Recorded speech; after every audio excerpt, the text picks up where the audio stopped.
So let's answer the question, first of all, why? Because we can't talk about encrypting the whole database without having a valid business case for that. So perhaps counterintuitively, the purpose of using TDE is not to encrypt your data. That's what it does, but that's not why we do this. That's not an end unto itself, it's a means to an end.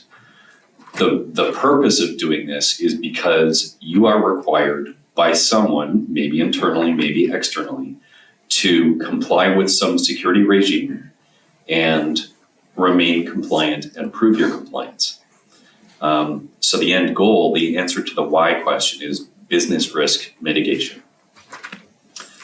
So when TDE first came out, which was in 2009 in version 10.2b, the original use case that was put forward, I think the motivation for the product was cases like healthcare data, payment card data, HIPAA, PCI, DSS, and other standards compliance regimes, customer data.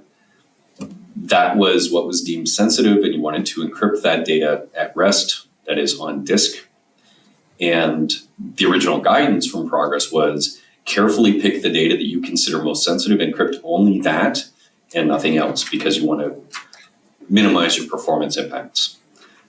However, this isn't 2009 anymore, and the security threat landscape has changed pretty dramatically over that time. We've seen the rise of ransomware as a service, network access brokers. These are people who don't care who you are, or what you do, or what your intellectual property is.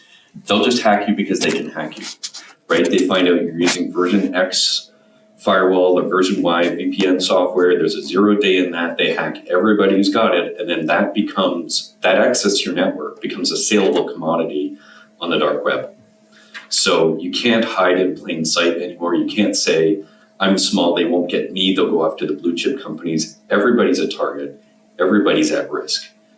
And your database could be exfiltrated and uploaded to the web.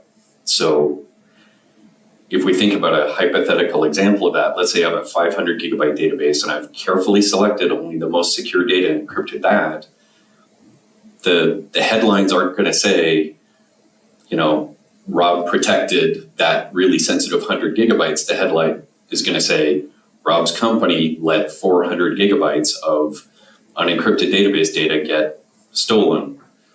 And at that point, you're not writing the headlines, you're not in control of the narrative, and you're in damage control mode with your clients.